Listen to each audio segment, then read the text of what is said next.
Women have come a long way in climbing. From Janja Garnbret taking over the world to Laura Rigora pushing outdoor grades, it's an exciting time for parity and equality within the sport.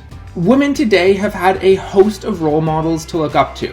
Beth Rodden, Emily Harrington, Catherine Destiville, Lynn Hill. In this list though, there's one climber who did more for equality in rock climbing than maybe anyone else, who the sport has all but forgotten about. In the 1950s, she was a core member of some of the greatest rock climbers to ever live, and she acted as a beacon of inspiration for some of the sport's most well-known female icons. So, to kick off Women's History Month, and because there's tragically little information about her out there, this is my breakdown of one of the most underrated and unappreciated climbers of all time. This is the legend of Beverly Johnson. Hey guys, today we're going to be breaking down the career of Beverly Johnson, a climber, mountaineer, and all-around adventurer who helped to break gender barriers in the 60s and 70s, paving the way for some of the best rock climbers of all time. Before we get there though, we have to understand where Bev Johnson came from.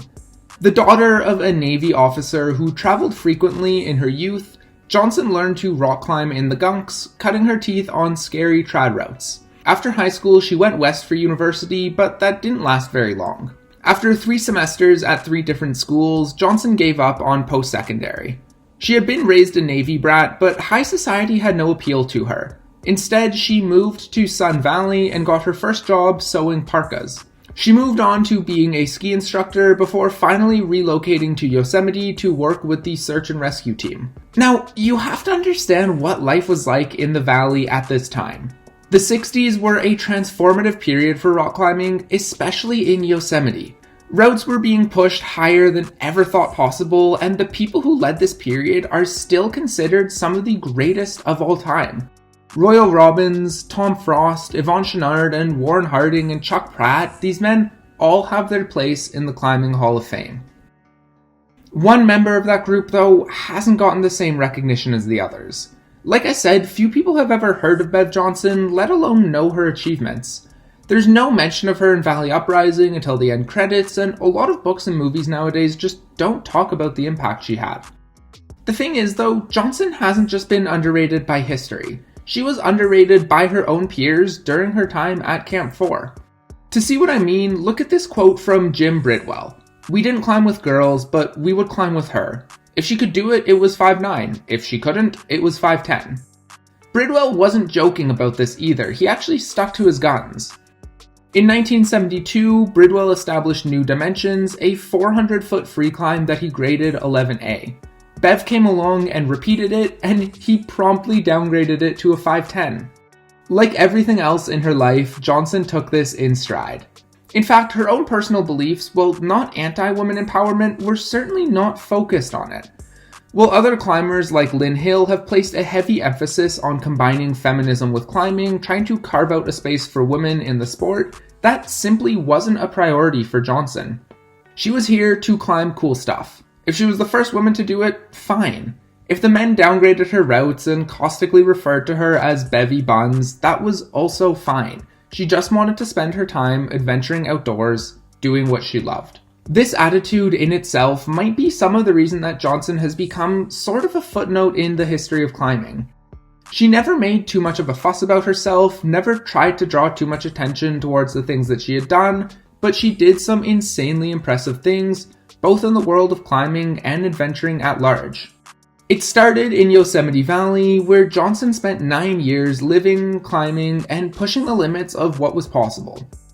She was part of the generation that predated the Stonemasters, a group of old-school big wall climbers who would inspire and teach the likes of John Long, Lynn Hill, and John Backer. For an example of the impact she had, look at this quote from John Long in a memorial that he wrote. In 1971, Yosemite Valley was the sanctum sanctorum of world rock climbing, and the Yosemite climbers were the best.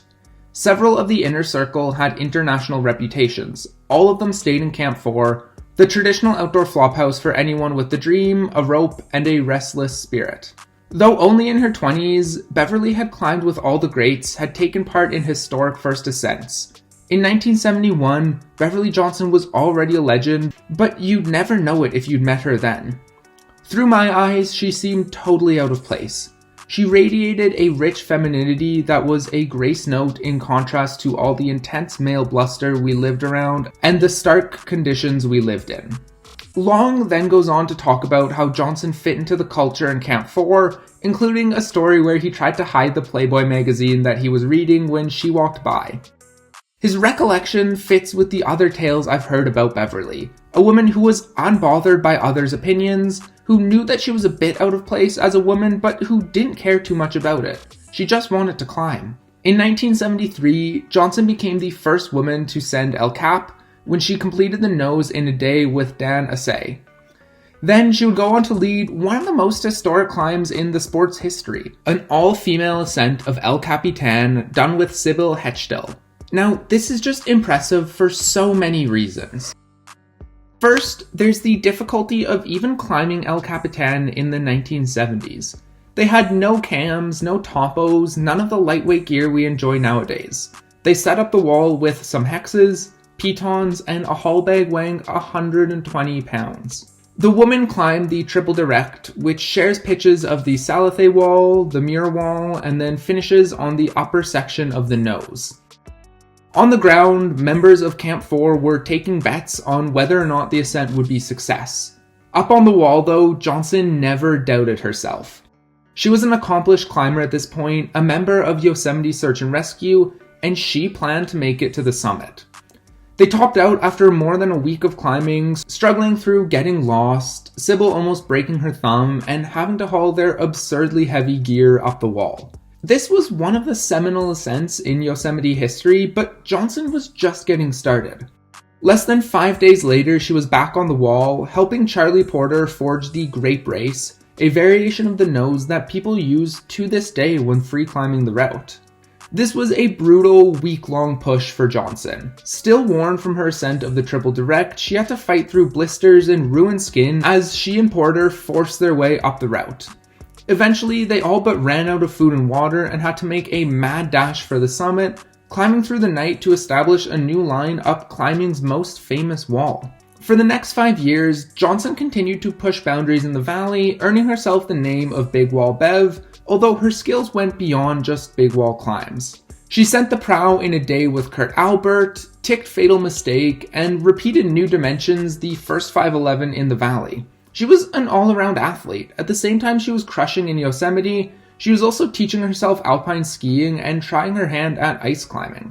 In 1978, Johnson would break more barriers as she became the first woman to solo El Capitan in a 10-day push of the dihedral wall. For those who don't know, big wall soloing is a completely different game from climbing with a partner. You essentially need to repeat each pitch 3 times, climb it on lead while placing your gear, build an anchor and then rappel it to collect that gear, and then jug your way back up to your anchor.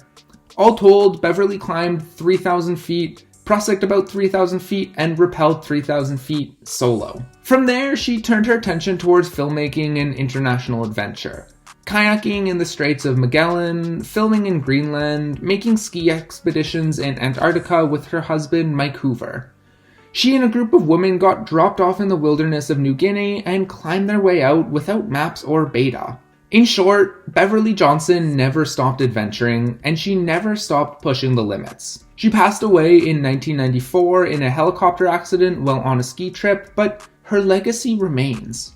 Although it was never her goal, Johnson has acted as an icon for some of the best climbers of all time, helping to forge the way for women in the early days of climbing, and stamping her legacy as one of the most underappreciated and underrated rock climbers of all time.